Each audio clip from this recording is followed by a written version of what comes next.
Hey, what's up you guys? Sierra here, aka Sierrathegoat. Welcome back to my channel and welcome back for my thoughts on One Piece chapter 1014. It was a roller coaster ride of emotions. First off, Oda, give this man his props. Like, these panels this chapter were amazing and we had so much content, so much detail, a lot of action. Oda really did his thing and I really appreciate the time and effort he puts into this story. Like, it's beautiful. Just going through everything in the chapter, like starting at the beginning, we have Kaido just savagely like Goma Goma no what? Like as Luffy falls.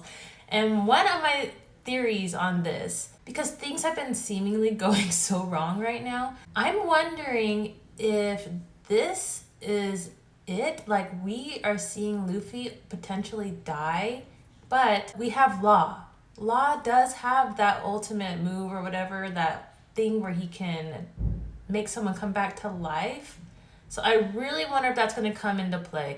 Maybe not on Luffy, maybe like on Kinemon, I don't know, someone, but like it's someone Law has to respect enough to like trade his own life. So that's very interesting, and I don't think that was just a throwaway like thing that was mentioned in the story. I think that's going to have some sort of significance in the future. Now maybe, I have no idea. Kaido actually mentions Joy Boy in this chapter. I thought that was really interesting because he says you couldn't be him either. So that makes me think that Joy Boy, he was someone in the past who couldn't achieve something, and what that is, we don't know because there's so little information on the Void Century. But it's like, how does Kaido know all this stuff? Like, has he seen the notebook Yamato has? Has he just been like alive forever? Like, who knows where this guy came from? I feel like his backstory is going to explain a lot, and I think it'll be awesome if it does go in further to Joy Boy to just see who he was as a person. Even Roger mentioned Joy Boy. Like, I just want to see who this guy is. The Momo parts were really interesting because we don't know what is going on. Something big, serious is happening with Momo. We don't know. He's sensing something, hearing voices.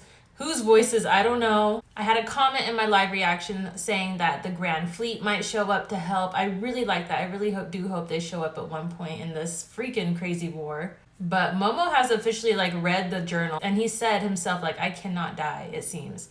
So another thing to help us win might be something in this journal just to like turn the tides of this war, because things are just down bad right now. I really like Chopper doing his thing. I love when we see Chopper be great because he does not get a lot of shine, especially post time skip. I like how he talked with Caesar Clown. Even though Caesar Clown is like not the best doctor, he's still one of the top brains in the world, up there with Vegapunk, Judge. Chopper learning from all these great people, Dr. Wise, Dr. Kureha, Law, Caesar. I think that's gonna be good on Chopper's part to help him grow more as a character. Hopefully we see that. That's what I want to see, at least.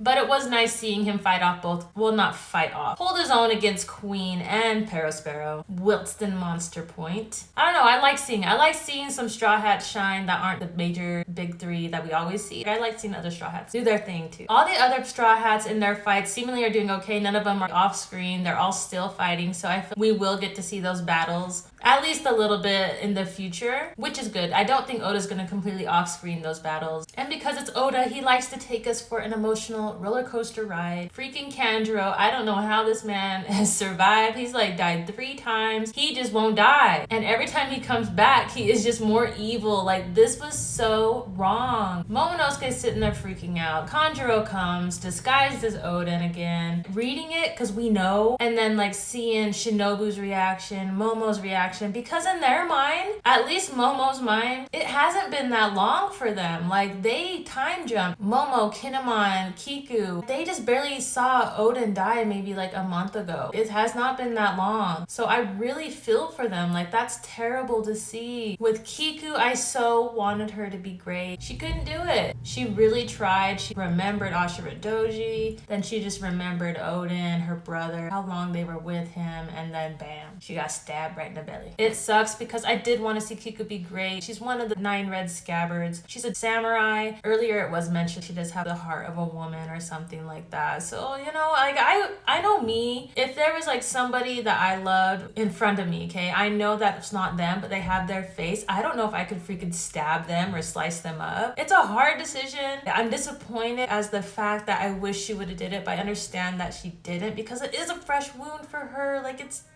Oden. She loved this man. She respected this man.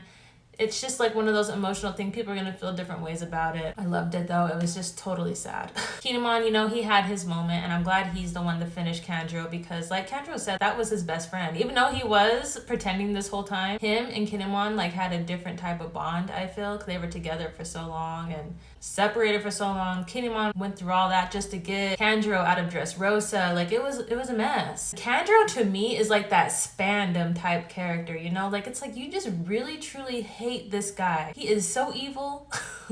He is Spandom Part 2. It's just so messed up. Like this whole last bits of the chapter was just so messed up. And then if things can't get any worse, there's a freaking boom clash, freaking Kaido right in front of them. This dude does not say one word. He legit just comes in the room, takes a look, and then just slams, brings down the hammer onto Kinemon. My dude had time to go like this with his swords, and that was it. Like I didn't see no hockey. I didn't see anything, just no words, slammed. And then we end the chapter with Onigashima like looming over Wano. So I don't know where we go from this, you guys. Like things are looking so terrible. Like everyone was saying Act 3 was gonna end in a tragedy. It's been a tragedy for like a couple chapters now. Like when is something good about to happen? At this point, I really don't know what or who can show up, because it literally can be anybody. But the Scabbards, man, rest in peace. I think they really died. I think Kiku and Kinemon, I don't know how he survived that. If he does, that's some that's some Zoro level durability right there. Sorry, I keep looking over. It's because it's like I have the pictures like on my screen. Another thought that came to my mind was maybe that Zunisha was the thing that Momon was hearing. It could be some Sea Kings. Like who knows what this could be. No break, which is awesome. I do hope we go into a Kaido flashback soon, because I do want to see what he knows about Joy Boy, or just like what he knows in general. I want to see his past and what happened. But I really do hope we see Law, because I think he's going to be major in this battle. We don't know where he's at right now. We did not get to see him this chapter. The last time we saw him, he dropped Zoro off with Sanji. So I wonder what he's about to do. Law's ship is in the water, the submarine, so that might catch Luffy. Is Luffy in the water about to wash up on shore saying what happened? Like, who knows? Anything can happen from here. I think Oda's really keeping us on our toes.